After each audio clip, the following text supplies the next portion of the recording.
Welcome to tonight's show, which we are starting with by discussing an egotistical megalomaniac arsehole and ending with by talking about another narcissistic megalomaniac arsehole. We're beginning with Donald Trump, who has been indicted, and then ending with Elon Musk, who, congratulations, Elon, after purchasing Twitter for £44 billion.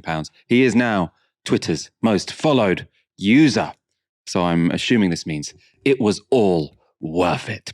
When Fox News announced Donald Trump had been indicted, there were audible gasps in the studio. Here, we have just gotten word former President Donald Trump has been indicted by a grand jury in New York. Trump was under investigation by the DA's office for his alleged hush money payment to adult film star Stormy Daniels during the 2016 campaign. So Fox News were shocked. Trump, though, was outraged. He posted this on his own version of Twitter. It's called Truth Social. These thugs and radical left monsters have just indicted, although he wrote indicted the 45th president of the United States of America and the leading Republican candidate by far for the 2024 nomination for president. This is an attack on our country, the likes of which has never been seen before. It is likewise a continuing attack on our once free and fair elections. The USA is now a third world nation, a nation in serious decline. So sad. So what's this all about? And what's the crime which Trump is alleged to be guilty of? Well, it relates to hush money paid in 2016 by the Trump campaign to the adult entertainer Stormy Daniels. In October 2016, Trump's then lawyer Michael Cohen transferred Daniels $130,000. It was part of a deal to buy her silence about an alleged sexual encounter between her and Trump in 2006. The upfront cash was paid personally by Michael Cohen, and then when he was president, Trump paid Cohen back with monthly $35,000 checks from his personal account. Trump originally claimed these monthly payments were a retainer for Cohen's legal advice, but Cohen, who has now turned against Trump, has testified to a Manhattan jury that that was not the case, that this was hush money and there was false recording of that hush money. Trump's indictment remains sealed, so we don't know the precise crime he is alleged to have committed, but it essentially involves false accounting to further a political campaign.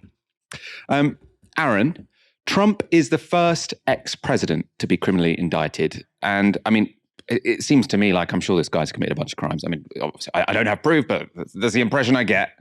But when you look at former presidents and the kind of things they've done, I mean, at least this hush money to Stormy Daniels, it doesn't seem, uniquely bad or uniquely criminal when you compare to what other previous presidents have done.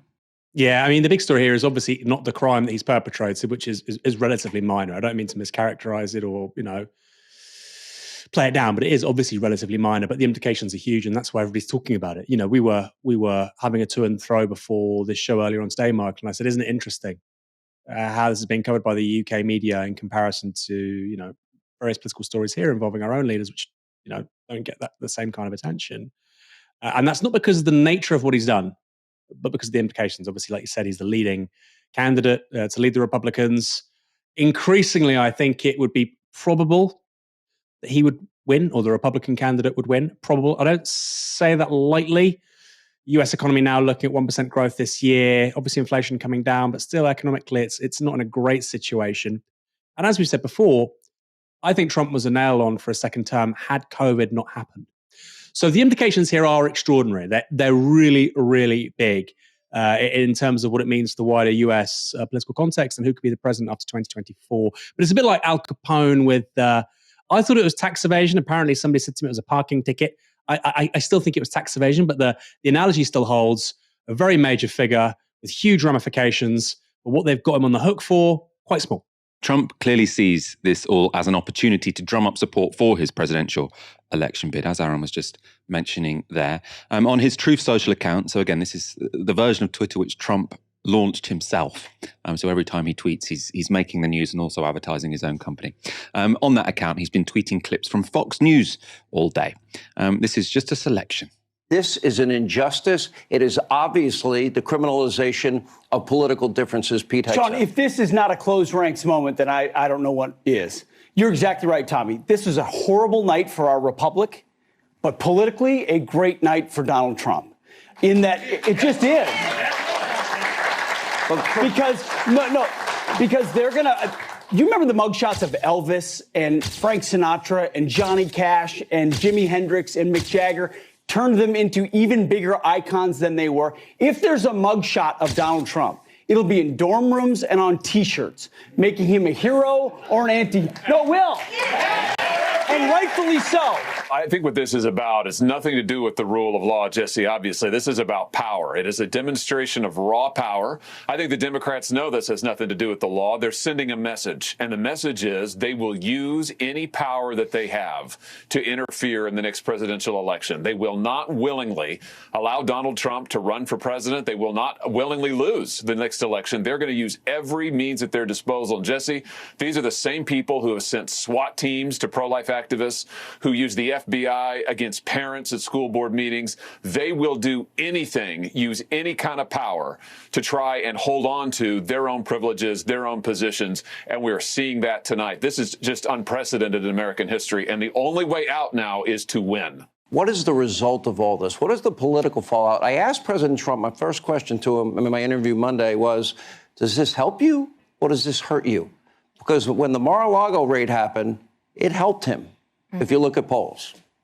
Yeah, I think, thanks to Alvin Bragg, you just looked at our 2024 Republican presidential nominee. I think that's what's going to happen. I think that 100 million Americans probably became ultra mega tonight. And I think that they're going to come out in force. I think that they're going to vote. I think that they're going to be active. The ground game for Donald Trump is going to be stronger than it's ever been before. So this is a horrible day for our country. But as for Donald Trump, he's the strongest man that we know. And I think he's going to fight this and he's going to come out victorious for this. But we still need to focus on the fact that this was such a political persecution. So you saw there in turn Sean Hannity and Pete Hegseth. They're both Fox News hosts. Then there was Josh Hawley. He's a Trumpist Republican senator.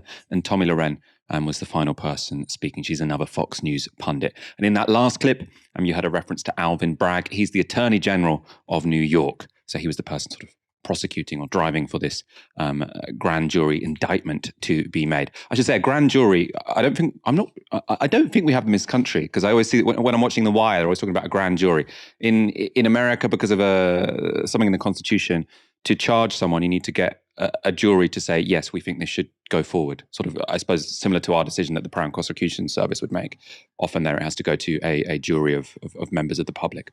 And as I say, they were all clips posted by Trump in the last 24 hours. So when you saw those mug shots sort of coming up on screen, that wasn't live on Fox News. That was sort of emblazoned on afterwards. Aaron, these guys all seem emboldened. I mean, I suppose this would be how they would react publicly, however they feel in private. But I mean, it seems like they probably do have reason to think that this could help his re-election campaign. What do you think? It's a mixed bag, isn't it, Michael? Because, I mean, you could read it as cope, right? I mean, it's not good for a political candidate to be arrested. I think some of the things they've said, they may turn out to be true, but, in and of itself, it's generally considered a bad thing for a political candidate to be arrested. And I think there is a part of it which is cope. He is being indicted for something which seems quite plausible. There was a great quote from Stormy Daniels in terms of when they first allegedly met one another. It was at a golf tournament. He just turned 60. He was wearing black silk pajamas. And she alleges that he was talking to her about the pornography industry. He said, "Oh, does it make good money? Are the films very profitable?" And then they proceeded to have sex. And this sounds like a remarkably plausible scenario with Donald J. Trump. So, look, it's one thing to say it's an entire concoction, entire fabrication, which is what they said with regards to, for instance, the investigations around connections to the Russian government and whatnot in 2016. It's something quite different to say this is a technicality. You're going after somebody on a relatively trivial matter rather, in order to scotch their chances of winning the next presidential election. That may all be true, but if he's broken the law, he's broken the law. So it's a little bit different to some of the more sort of conspiratorial stuff we saw around Russia and the Mueller report. However, like you say, Michael, the average American probably thinks he's look, put it this way. The average Republican voter doesn't think he's any worse than anybody else. I mean, obviously his vote really stood up in the 2020 elections. We know that, particularly when you consider the role of COVID. His vote certainly didn't collapse. What happens with January 6th is a little bit different. And I think that has probably some consequences on middle America and how they perceive him. But those people might not want him to be the president. But it's another thing entirely to point to the fact he's being indicted. Now, there was Donald Trump Jr. talking about this on television last night. His speaking style is fascinating, Michael. He's a strange kind of hybrid, a Jekyll and Hyde of his father and Tucker Carlson. And he said, look, Clinton, Obama, George Bush, George W. Bush, the George Bush that took the United States into the Second Gulf War, hugely unpopular conflict that, got them ensconced within the forever wars. None of these people were punished for anything. And now you're saying my dad can't run for a second time because of allegedly giving money to a former porn star. This is ridiculous. And when you phrase it like that, okay, there's some weight to those statements. But as I said at the start, the rule of law is a thing. The rules apply. And if Trump's done something wrong, then of course he should face the consequences.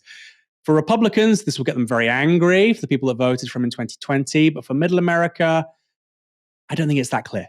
So there's two ways of looking at this. One, this sort of gives him something to campaign on. He can say, look, I'm a victim, screw the establishment, they're coming after me.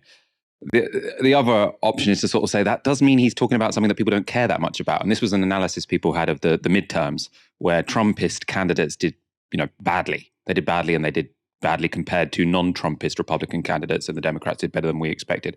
And one analysis, which I found quite plausible, is that in 2016 and even in 2020, he was talking about some issues that people cared about. He's still ridiculous, still an appalling person, but especially in 2016, he's talking about migration. People do care about migration, however much we don't find that pleasant. And he was talking about economic decline, et cetera, et cetera. In 2022, in the midterms, he's just talking about they stole the election from me, which there's a core of Trump supporters who believe that, but most people just like, well, one, I don't believe what he's saying, and two, this is completely irrelevant to me. I'm over this story.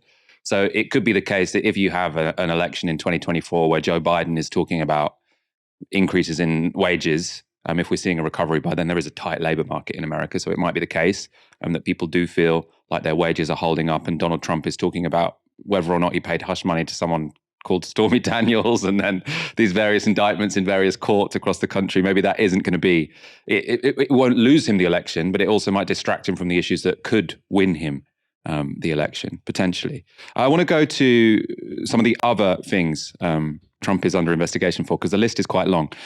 This is from The Guardian's summary. The Department of Justice is investigating Trump's attempted election subversion and his incitement of the January 6th attack on Congress. In a criminal investigation of Trump's retention of classified documents at his Mar-a-Lago estate in Florida, federal prosecutors are looking at whether Trump willfully retained national security information and obstructed justice. Trump is also under investigation in Georgia for alleged attempted election interference. The Fulton County prosecutor, Fannie Willis, requested a grand jury. It recommended indictments against whom is not known. Trump also faces a defamation trial arising from an allegation of rape made by the writer E. Jean Carroll, an allegation Trump denies. So there are legal cases against this guy left, right, and center. As we've spoken about, there should also have been legal cases left, right, and center against George W. Bush, who started an illegal war, but there we are. Let's look at polling, because Trump remains popular with the Republican base. This is a Morning Consult poll. Who do people want to be the 2024 Republican primary nominee, or the Republican presidential nominee? Donald Trump is on 52%, Ron DeSantis on 26%. So an absolute majority want Donald Trump to be the Republican presidential candidate of people likely to vote in the Republican primaries. And then if Donald Trump does become the presidential candidate, at the moment, him and Biden are pretty much neck and neck in the polls. So obviously things can change. But if they are neck and neck in the popular vote, that also, potentially how the Electoral College goes, it might be the case that Biden needs to beat Trump significantly in the popular vote to actually become president and win the Electoral College. Aaron, there's only so much we should talk about what would happen if Trump gets to be president, because it's going to be literally a topic that is haunting us for the next 18 months. But briefly, how worried are you? Another thing that people are talking about a lot on Twitter at the moment is that Democrats, again, seem to be quite keen on Trump getting nominated because they think he's more beatable than DeSantis. And I think mainly they're thinking that because of the experience of the midterms where DeSantis outperformed the Republicans in general, because he wasn't constantly talking about stopping the steal, the coup, or whatever Trump thinks it is. And they think that in a presidential election, DeSantis would have a better chance than Trump of beating whoever the Democrats have put up. So the Democrats want Trump to go forward to be the candidate. Do you think they're right, those who do believe that? I think that's nonsense. I think that's absolute nonsense. If you look at US presidential elections and the popular vote since the early 2000s, the Democrats do very well. So, for instance, you have the 2000 election. It's effectively a tie. There's an argument that Al Gore should have won. Obviously, Obama nails the Republican candidate, John McCain, and then Mitt Romney twice. Then, of course, Hillary wins the popular vote in 2016. Biden wins the popular vote in 2020. So what we're seeing is really a secular trend in terms of the popular vote in presidential elections, very different from midterms and whatnot. Democrat Party candidates doing very, very well for a really long time, right? And actually, Trump in 2016 kind of beat all their predictions. Everybody said, oh, now because of, demographic trends between the young, between women, between ethnic minorities, Latino vote, the black vote, basically the Democrats can't lose, right? This new sort of demographic coalition that Obama had brought together. Obama, I think, in the first time he beat McCain, I think he got more votes than anyone in the history of, US politics. And then he still nails Romney 4 years later, despite being the incumbent. People are still very excited about him politically to be president.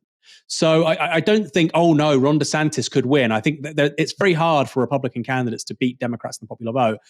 Going back to what you said a moment ago, which is, well, actually, Republicans, as Trump proved in 2016, can lose the popular vote but still win. That's why people should be worried about that poll showing him and Biden neck and neck. If that happens in an election, Biden will lose. 2 quick points. In 2016, Trump was a very formidable candidate. And like you say, there's been flashes of that in the last few months. But he's a different kind of politician now. If you see, for instance, him absolutely nailing Jeb Bush in the 2016 Republican primaries very early on around the Iraq War, Jeb Bush starts talking about his daddy, how he's the nicest man in the world. He's the greatest guy in the world. He talks about his mum, Barbara Bush, and then Trump says she should have run. One of those iconic moments. Everybody's clapping Jeb Bush because it's political insiders, but as we now know, the Republican base, and actually to a significant extent, the American electorate, agreed with what Trump said in terms of the Iraq War and failures in US foreign policy after 9/11. If he can return to that kind of politician, I think he has an excellent chance of beating Biden. But we've not really seen much evidence of that really since 2018, 2019. Being in office really did grind that man down. He wins as an entertaining, captivating figure, channeling popular discontent. This is hugely important, and it's something he has lost on foreign policy, on the economy, on deindustrialization and the loss of manufacturing jobs. That's how he won in 2016. It wasn't the Donald Trump show. It wasn't The Apprentice meets, some Netflix series about the White House.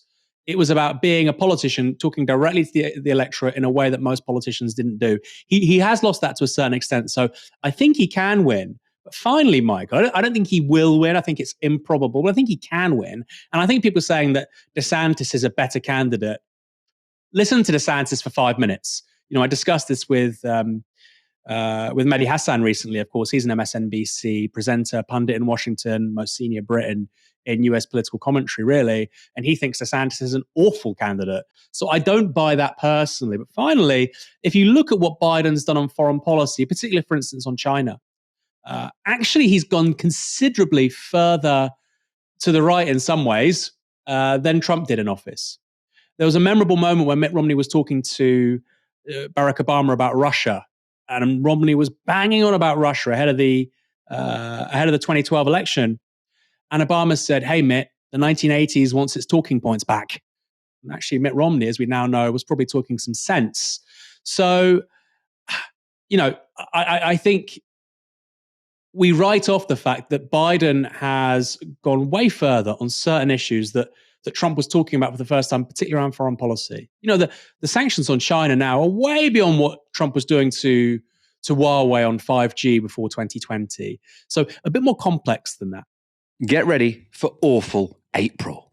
That's the message from the Daily Mail, who warn that millions of Britons face an onslaught of surging bills, including council tax, water and broadband. They say the combination of price hikes could leave families £700 a year worse off. In the article, they write, This average council tax bills will top £2,000 for the first time after an increase by £99 from April the 1st. Most broadband and mobile phone companies will be raising charges by about 14%. However, some customers of Virgin Media face punishing increases of 17.3% and in extreme cases 25%. Water bills will see the biggest increase for about 20 years, with the annual cost of an average household hitting £448. The 7.5% rise means customers will pay, on average, £31 more. The price rises come as millions are already in financial distress. According to the consumer group Which, 2.5 million households missed or defaulted on must-pay domestic outgoings, loans or credit card payments in March. 2023 is going to be a very difficult year, as all of this obviously alludes to. But it comes off the back of 2022. And Michael, I just want to go over some data about the last 12 months. Food prices presently running at 18%, year-on-year food inflation, 18%. Believe it or not, in March 2022, base rate of interest was 0.75%, now it's 4.75%. Average rent's up 11%. The price of gas up 129%. Electricity up 66%. And now we have the Centre for Economic and Business Research saying that the average person on £12,570 a year will be £348 worse off. So if 2022 is identified as just a single year in isolation, it is appalling. It was the worst year on record for living standards since the 1950s. That was according to the Centre for Economic and Business Research. And now we're entering year two, right? And by the way, it's very easy for people like Andrew Bailey, the governor of the Bank of England, to say, well, don't worry, inflation will tick down and then interest rates will go down and then everything will be fine because the last 30 years, inflation was 2%. So it'll go back to 2%. It has to. That's all we've known. Well, the world and history doesn't quite work like that. It's a cognitive bias. It's a cognitive bias to say, well, things were like that before, so they'll be like that in the future. That's completely unscientific, completely unanalytical, and often incorrect. So we've had a very tough year, and I think we're having another very tough year. UK is looking at 0.3% recession. Inflation was back up again, surprisingly, in February. Interest rates we know will continue to go up. The question is how long for? And here's the killer, Michael. House prices are going down. So we're looking at a very interesting moment now of higher inflation, high interest rates, declining house prices, which means declining asset wealth for most people, a constraining of credit because of problems in the banking system, particularly relating to what's happened with Silicon Valley Bank and the problems that's creating more broadly for the financial system. It's going to, banks want to be well capitalized. They're not going to be willing to lend as much as they might have. In isolation, 2022, a huge problem. There is a scenario here where 2023 is worse. And I think right now, I don't think it's probable. But if inflation keeps on tapping up and if the Bank of England keeps on having to put up interest rates, I think we're in a really, really bad situation. Chuck onto that the things you said around council tax. The average council tax bill now, £2,000. People are paying more than ever for council tax, and yet they get less and less when it comes to public services. That is the story of Britain in the 21st century. And right now, it doesn't feel like any political party is really offering concrete solutions. Well, let's focus on one political party and on council tax hikes because they are hitting just as the major parties prepare for local elections in May. And Labour have made them central to their campaign. This was a tweet from Keir Starmer this week. A Labour government would freeze your council tax this year. A tax cut for all, not just for the top 1%, money back in your pocket, because we are the party of lower taxes for working people. That's the difference we can make. That's the choice in May. A better Britain. Now, the most obvious way to read that tweet is that if you vote Labour in May, your council tax will be frozen. But of course, that's not true. Maybe a Labour government would freeze council tax this year, but we're not going to have a Labour government this year. People are voting for councillors, right? So it seems like a slightly odd and an oddly constructed offer, let's say. We can see it again here from Keir Starmer, a different tweet. A freezing council tax this year to put more money back in your pocket. Labour will build a better Britain. So a freeze in council tax this year. So that to me sounds like a promise. Again, Labour can't get you a freeze in council tax this year. It's not their fault they can't. It's because they're in opposition. It's just this is the pledge they're making. The Labour Party chair, Annalise Dodds, was picked up on the ambiguity in this message on Talk TV. Now, there's another video that Labour has put out today where Sir Keir Starmer says he will freeze council tax this year. But you can't do that, can you? Well, actually, what we said we'll do is take action right now because the cost of living crisis is biting right now. Just Inflation on that is at specific 10%. point, just because voters, you launched your local election campaign today and voters will be thinking about going to the polls. Just let's get this really straight. You can't promise people that you would freeze their council tax this year, can you? We would freeze that council tax over the year, and we've said how we'll pay for it. We'll pay for it by stopping that money that's currently left on the table by the Conservatives with their version of a windfall tax, which has huge numbers of holes in it, not the kind of windfall tax other countries have put into place. We'd use that money to actually get that increase wiped off the table for people. Yeah. Because if you think about council tax, it's such a big fixed cost for many struggling families at the moment. Now, it's not a magic wand, of course it isn't, but we want to use every mechanism to help people with the cost of living. If people vote for Labour in these local elections, you cannot cut their council tax bills. Well, we're determined to put pressure. Just answer that question for me, honestly, because it's really, really important. When people go into a voting booth, they know what they're voting for. If they vote Labour in the local elections, you cannot freeze their council tax. But the moral case for the government doing so gets stronger when Labour wins. OK, so you're putting pressure on the government. You're not making a promise, you're putting pressure on the government. I don't know if it's pernickety to sort of find this a bit odd, Aaron, because, I mean, the policy freezing council tax this year when everyone's facing a cost of living crisis and paying for it by, I think, the windfall tax. I mean, the point was also made in that interview that they keep paying for lots of things by the windfall tax. But in any case, not a terrible policy. I mean, it just does seem a bit weird, the wording, doesn't it? We would do this if we were in power right now, but it's not a pledge about what they would do when they can actually be in power. So they're not saying if we're elected in 2024, we'll freeze council tax. They're saying if we were in government now, we would freeze council tax. And that's going to be our election campaign in local elections when people are already thinking about council. Like it seems a confusing and convoluted way to make what might be a reasonable point. It's fake news. It's fake news, Michael. Let's be real. If this was a Conservative Party making pledges that obviously they can't keep, and they said, well, actually, it's not a pledge, it's not a promise. We're saying we would do this because if we say this and you vote for us, then it puts moral pressure on the government. Come on. If you're a 60-year-old grandma, early retiree, there's lots of those in the economy at the moment, good for them. The government's moaning about it, but they can shut up. And, you're not especially political. You might read a paper once every couple of weeks. You watch the news once in a while. You might be able to identify 2 or 3 politicians. That's most people. And you hear Labour saying, we'll freeze council tax. You think, well, there's an election in May. I can vote Labour. And Labour is saying they're going to freeze council tax. It's fake news. If this was the Conservative Party, Michael, liberal commentators, people on the BBC and in The Guardian would be going apeshit. They'd be going apeshit. Of course, they don't do that because it's their own side. So, this is integrity in politics. The exact same behavior, however, when it's the other side, it's lies, it's deception, it's fake news.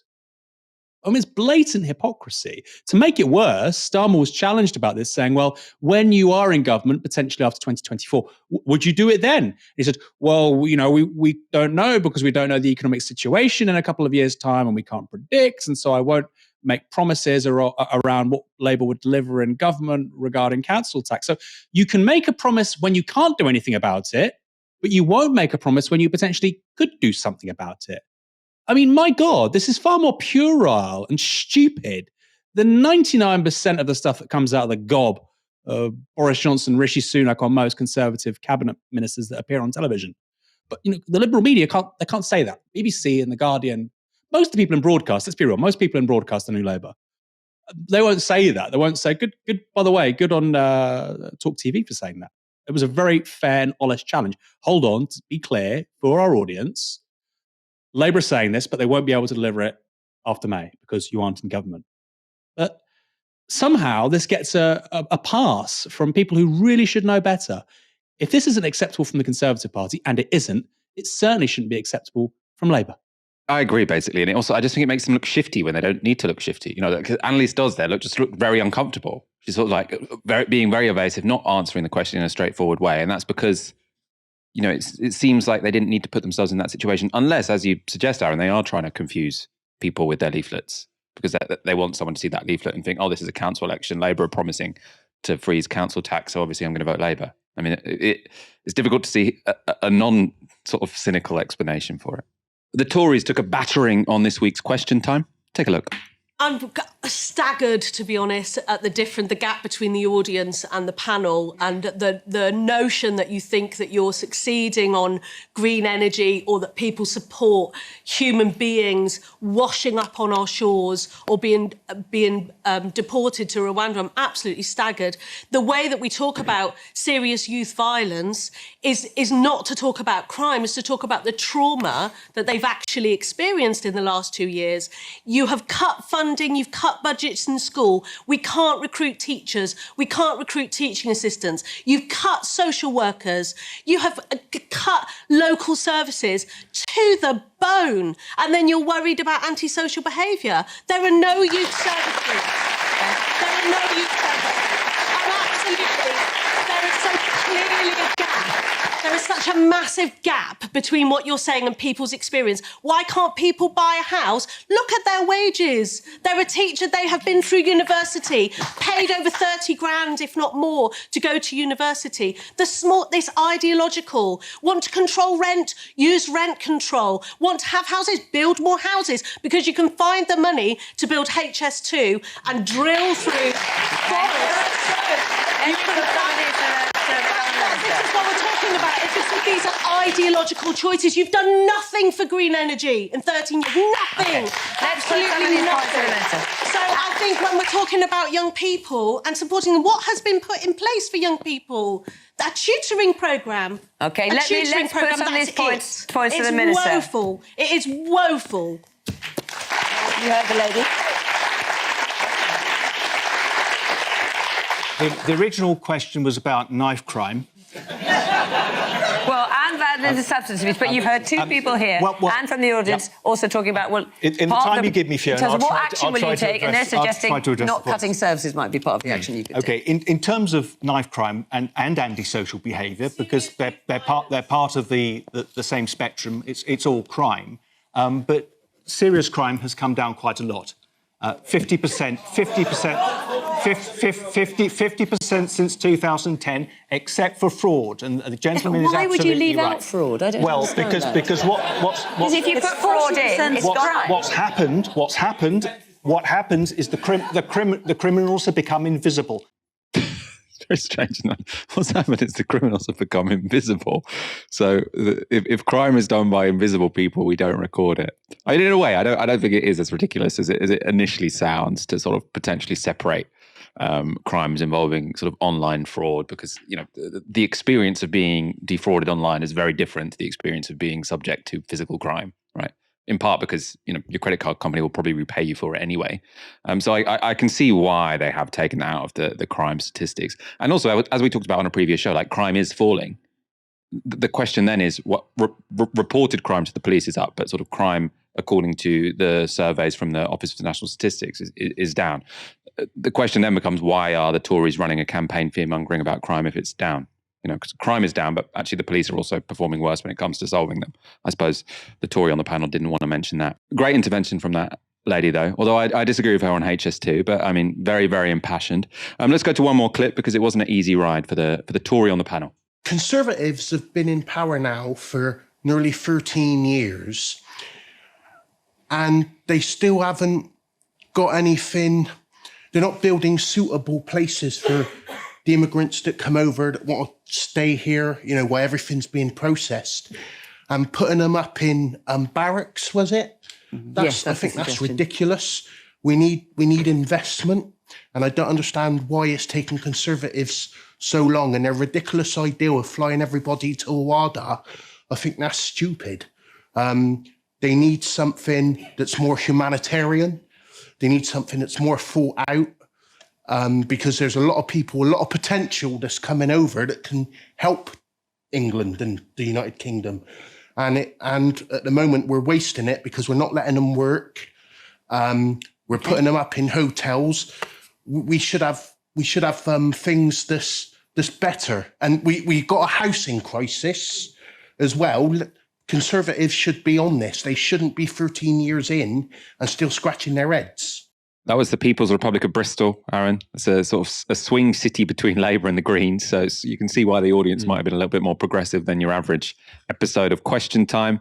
Do you think the Tories feel under pressure when they're hearing sort of interventions like that? Or do they just think these are people who'd never vote for us anyway? This is just liberal lefties, screw them, essentially? What do you mean by pressure, Michael? Because, I mean, opinion polls put them up between 20 and 25%. So I imagine under a great deal of pressure. I mean, I don't think they think they're going to be taking seats in Bristol anytime soon. But I think they would probably say, well, actually, that's not entirely typical of the country more broadly. So what do you mean by pressure? I mean, do they care? I mean, because I watched that, and I think you should do it anyway. I'm not saying, there's no point in having a go at Tories on Question Time because they're not going to care. I think it's really important to get the message out there. I think it's really important for, actually sort of the well-being of everyone watching that. I think lots of people feel like real relief when they see someone speaking truth to power like that. I suppose I'm just, putting myself in the shoes of the Tory who's being attacked there. Is he thinking like, control yourself? Our media guys told us, do not respond to this kind of stuff. We're appealing to people who don't like migrants. We're appealing to people who already own homes. So if you get attacked on rent, if you get attacked on migration, just ignore it. Deflect. Don't let it get you down. I think that's right. And I think that's entirely right. You look at, for instance, some of the policies they've announced with regards to Rwanda was a less popular policy. And I think even the people that support it don't think it'll ever happen. So I think that's a separate one. And I think they probably think it's partly about creating a media spectacle. But the Tories talk about boats, small boats. They talk about undocumented migration, partly because it's one of the very few things they still can capture at least a plurality of the public on, if not a majority. That's not to say that the public overwhelmingly agrees with everything they're saying on the matter, but it's perceived as quote unquote a crisis that they have a surer footing on than the Labour Party. So that's the reason why they talk about it. And look, we were in a situation in this country for many years where immigration was the first or the second leading issue in terms of political saliency for the electorate more broadly. So they talk about it for a reason. If somebody pushes back against immigration politics or policy coming from the Tory party in Bristol, I think, yes, of course they will ignore it. The renting one is a bit different because, of course, the renting situation is very, very bad in this country, but it primarily affects people under, let's say, 45. I think now, if you're in your late 30s to early 40s, you're 3 times more likely to rent now than you were about 20 years ago. Really astonishing statistic. And so that question of home ownership, a little bit different, because if there is a problem in terms of reproducing home ownership in this country, I think home ownership peaks in the early 2000s at around 71%. Today it's around 63, 64%. Clearly, if that trend continues, if it continues to go down, which will be hard, but it's plausible, then I think the Conservatives have a real problem in terms of guaranteeing their political base in the coming decades. Even if that figure stands still, I think they have major problems. Important to say, when they did win in 2015, it came off the back of Help to Buy. 1 or 2 years of Help to Buy actually managed to just push home ownership up a little bit. Very stupid policy for a number of reasons. We don't have the time to go into that. But I would say home ownership's somewhat different because they can't just ignore that forever. The reproduction of homeowners in this country is the reproduction of the Tory votes to a significant extent. In the 1920s, you have this important article written by Noel Skelton about Britain being or conservative Britain being a property-owning democracy. Well, I don't think we were ever particularly democratic because of an elected head of state, an elected second chamber, and a few other things too. But increasingly, we're certainly not property owning, particularly for people under 45. So I think that's somewhat different. They can't avoid that forever. And hey, who knows? Even maybe by 2024, I think this crisis around renting and people failing to get on the property ladder, that will start to present real problems to them. And it's a great question, I think. There's strategists, people like, Isaac Levido, Linton Crosby, the infamous Lizard of Oz. Are they going to have to talk about housing politics? I think they will. On immigration, I think it's somewhat different. One of the things I love most about my colleague Aaron Bastani is his iconoclasm. He's not afraid to say things which sometimes seem a bit off the wall, and he doesn't mind upsetting dogmas, be they from the right, the centre, or the left. And sometimes, unsurprisingly, this gets him into trouble on Twitter. This was the latest example. This is Aaron tweeting a video of King Charles. It's a genuine indictment of the country's political class that Prince Charles, at one point strongly disliked by the British public, is an infinitely better representative for this country than any member of the government. And followed up, nice voice, Drake's ties, radical green politics in an understated way, a quiet internationalism while not bleating about how everyone you disagree with is a racist, a few things a successful left can take from Mr. Charles Windsor. Now, we haven't actually shown the ratios on there, but if we did, you would be able to see that got lots and lots of quote tweets and not as many retweets. Now, if you get lots of quote tweets and not as many retweets, that means there are lots of people getting angry at you, and less people saying, like, yes, Aaron, we love what you've said. Why were people getting so angry at you? And what's your thought behind these tweets? Respond to your critics, Aaron. First of all, Michael, if Twitter was a barometer of anything, this country would have voted to remain in the European Union 85%, 15% in 2016, and we would have had an insurrection to stop Brexit in 2019. If Twitter was anything to go by, that's the first point. Secondly, that first tweet, there are two separate points being made. The first tweet, I think that's quite obvious. I think it's quite common sense. I'm saying it's an indictment on the political class that this unelected guy is putting a better face forward for the country than Boris Johnson, Rishi Sunak, Theresa May, Keir Starmer. Do you think people get excited about? I'm not saying they get excited about Prince Charles. Okay, Charles is here, interesting, a bit different. Do you think it's a sort of political moment when any of those figures go to a foreign country? Is it like JFK in Berlin, or Thatcher, or Blair, or Reagan? I'm sorry, I don't think it is. I mean, I'm not suggesting all those people are lovely figures. I don't like Thatcher. I don't like Reagan. I don't like Blair. But clearly they had a really powerful political brand. Now, when we have the British Prime Minister go to these places, let's be real, nobody gives a toss.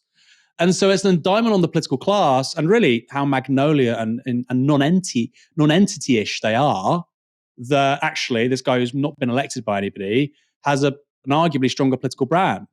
So that was my point. It was an indictment on the political class. And that's a major problem, Michael, for Republicans and Democrats in this country, not in the US sense. It's a major problem for Republicans and Democrats in this country that an unelected head of state has a more powerful and potent and interesting political brand than any major politician in the government. Sorry, it just is. And let's see, and right now this is just speculation, it's just my opinion. Look at the opinion polls in terms of favorability on Charles in Germany compared to Sunak or Starmer or Johnson or May.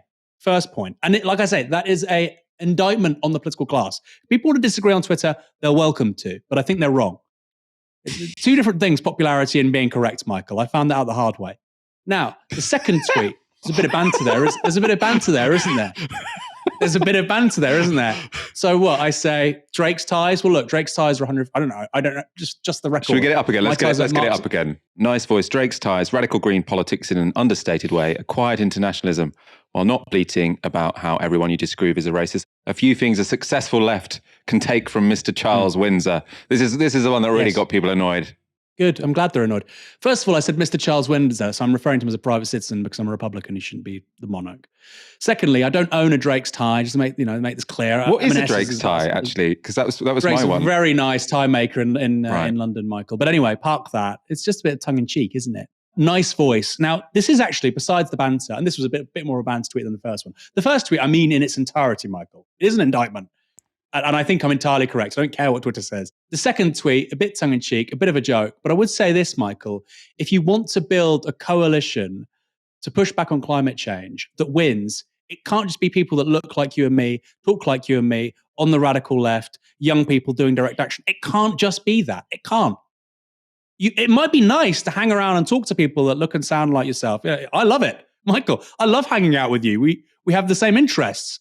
But if you're trying to build a social movement with a critical mass to change things, particularly on something like climate change, we're going to need more, bourgeois boomers with nice voices wearing, double-breasted blazers saying that we can't have 2 degrees warming.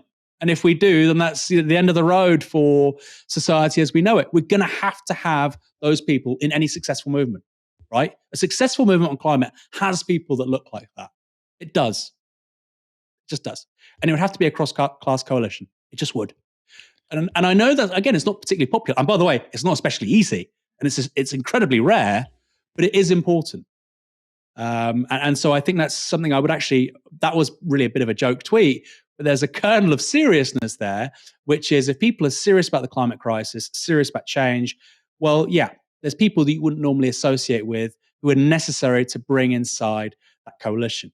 Now, you bring them inside because of shared values and shared objectives. You don't water down the objectives, but my God, Michael, for every activist, for every left-wing journalist, we're going to need some bourgeois boomer with a rather melodious voice as well. That's what a successful movement on climate change will look like. I have a lot of solidarity here, and I've also, got into trouble with opinions about royals. I remember when I said on this show after the Queen died, I went to Buckingham Palace out of interest. I said I'd left a little bit less Republican than I arrived. I felt like I was part of a fairly meaningful collective experience. Obviously, I didn't really care about the Queen, but I was like, oh, it's nice for everyone to come together and do something that's the same. I like it when everyone does the same thing, and if it's a bit meaningless and doesn't seem to be particularly harmful, all the better for it. The Q made me more of a royalist. I'm still not a royalist, but the Q made me more of a royalist than I was before. I remember saying that on the show. Again, I welcome all your pushback in the comments. Michael, I'm not buying into state-sanctioned choreography. Okay, that's not what I'm arguing for here. I'm saying there are certain visual and optical cues which a successful left would adopt. Now, people can disagree.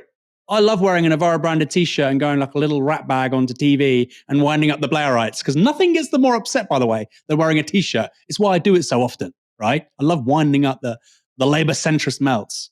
However, if you're talking seriously about building wider movements, that's what you need. So the points I'm making there, Michael, in terms of the optics of what a successful left looks like and the kind of people it would include, a little bit different from the perfunctory hagiography which you decided to gleefully subordinate yourself to.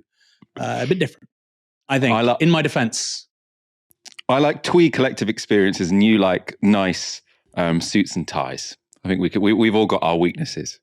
Since buying Twitter for $44 billion, Elon Musk has done nothing but make it worse. Sacking software engineers means the app breaks more often. Sacking moderators means there's more spam. And perhaps most annoyingly, services which used to be free keep being put behind paywalls. So the same service, but now you have to pay. Perhaps, though, for Musk at least, it's all been worth it. That's because, finally, the richest man in the world is also the most followed man on Twitter.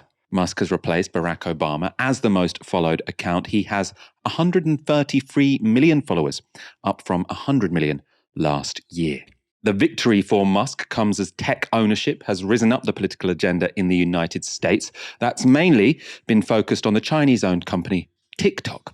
Their CEO was subjected to a congressional grilling last week, and this was one key exchange between lawmakers and TikTok's boss.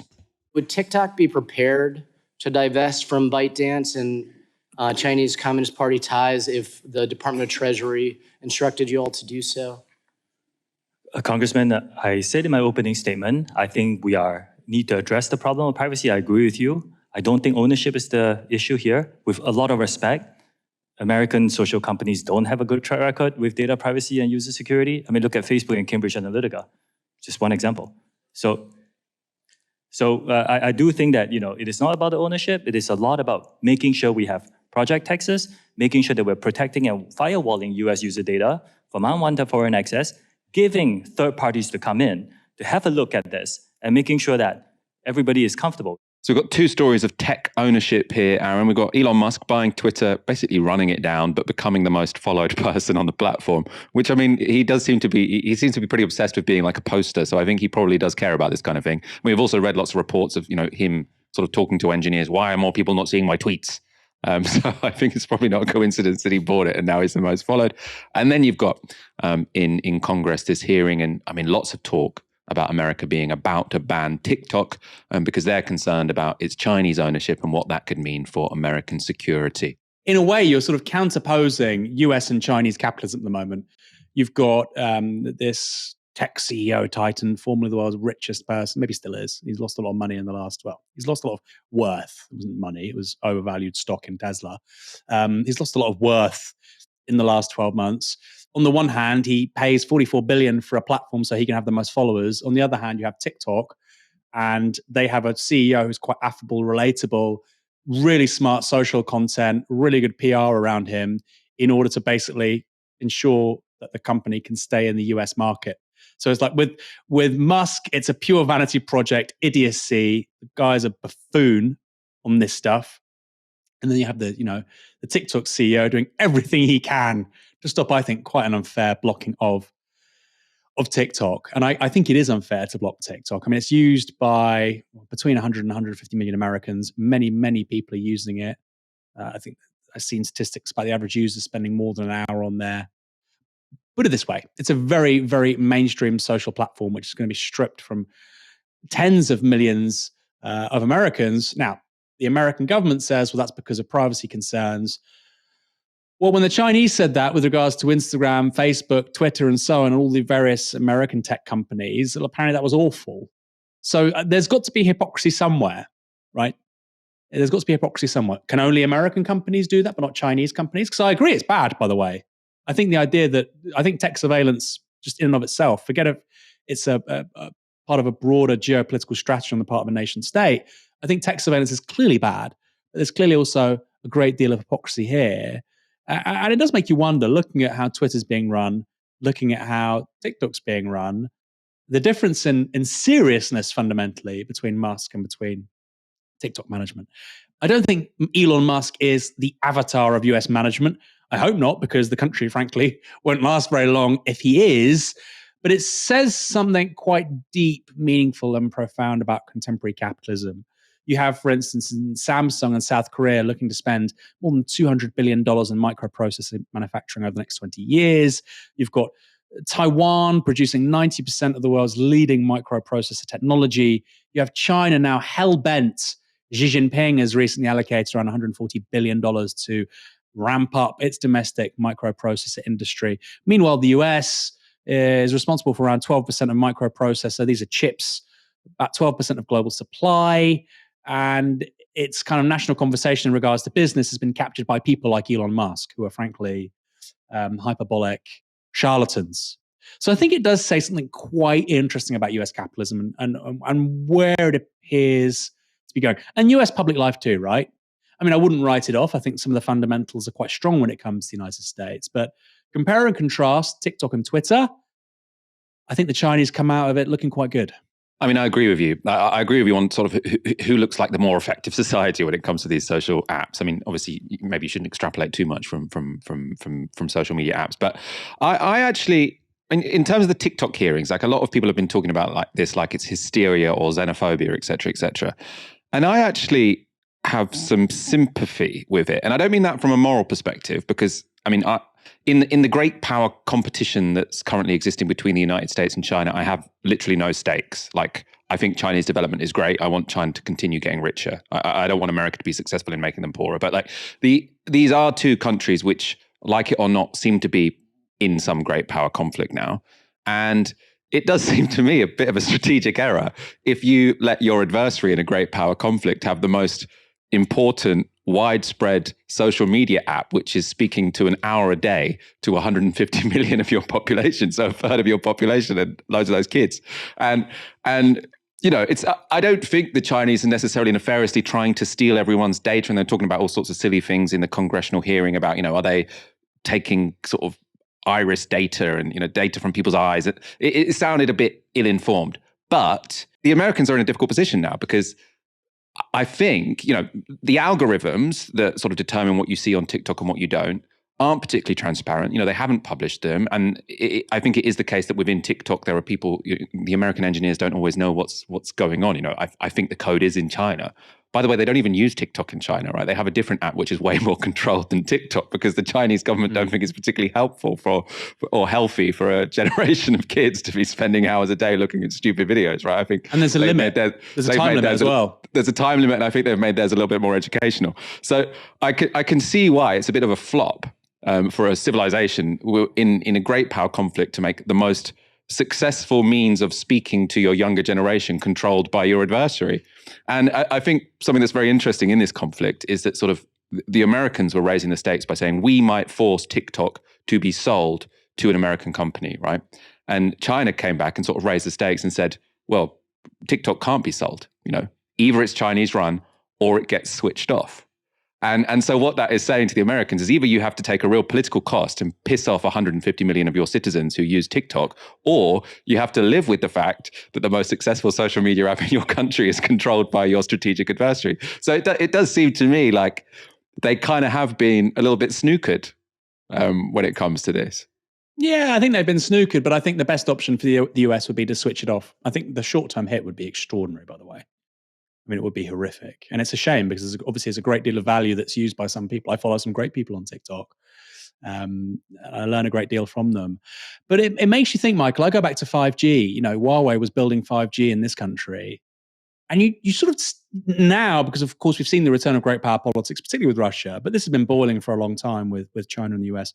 You take a step back and you think, how we were allowing, like you said, strategic adversary. I have absolutely no problem with China. I think a lot of this stuff is stupid, and the left should certainly not view the world through realpolitik and sort of geopolitical point scoring that various powers try and play off one another. But imagine you're David Cameron, right? Imagine you're the Conservatives, you have a certain worldview, and then you allow China to build your 5G network. It's so strange. And the reason why they allowed that to happen, Michael, is because we come from this 40-year ideological desert of neoliberalism, where they just thought, no, the Chinese will be able to, they'll make stuff and we'll serve coffees and make TV shows and have Dragon's Den. And actually, that means we're more innovative. Meanwhile, the Chinese are developing a 5G network. And I think the Americans, particularly on 5G, learned lots of lessons because they've got no national champion when it comes to 5G, which is a hugely important technology. The world's three major companies, the three big players, two are European, one is Chinese, Nokia, Ericsson, and Huawei. And I think that for the US was a major moment where they say, wow, we could be ceding great power status far more quickly than we realize. And I think that's why they've then gone so hard on microprocessors, why you have the Chips and Science Act by Biden, they're spending $50 billion domestically, why you have the embargoes on Chinese microprocessors, and why they're making it difficult for China to develop its own chips in the next 5, 10, 15 years. But you do look back at, say, 10 years ago, that famous David Cameron selfie with Xi at Manchester City, you think, that was weird. For a moment, the West forgot about realpolitik. China didn't. That now leaves them in a situation where they're snookered. Let's wrap up by saying you can follow us on TikTok. I still don't understand TikTok. I need to. I've still just said sort of like there's only so many social media apps I can understand myself, and I've sort of settled with like Twitter and Instagram. But do we tell people that it's at Novara Media on TikTok? Is that how it works? Is at Novara Media? Yeah. God, I sound so old. I'm going to work this. I can't have this happen again. I am. Yeah, I am old. I'm old. How old are you, Michael? I'm an old and I love the late Queen. How old are you? I am 33. You're a zaddy. A what? A zaddy. That's what the kids would call you, Michael. You're a zaddy. But I'm not Generation Z. I'm not a boomer. I'm a millennial, aren't I? I'm a millennial. It's been a long day. You haven't got millennials are old now. You haven't got the slightest idea what I'm talking about. Michael, go look it up. You're a zaddy. I'm a zaddy. All right. I'll live with that. I'll look that up.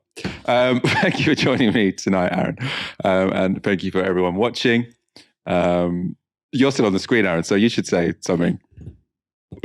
Thank you. Well, it's been wonderful to have this conversation tonight. I'm glad you gave me the opportunity to defend myself with regards to Drake's ties. Yeah. And I took some of the heat off you as well, didn't I? By putting my own dirty laundry on the table. Thank you everyone for watching this evening. Come back on Monday night for another live stream from 6 p.m. For now, you've been watching Novara Media. Good night.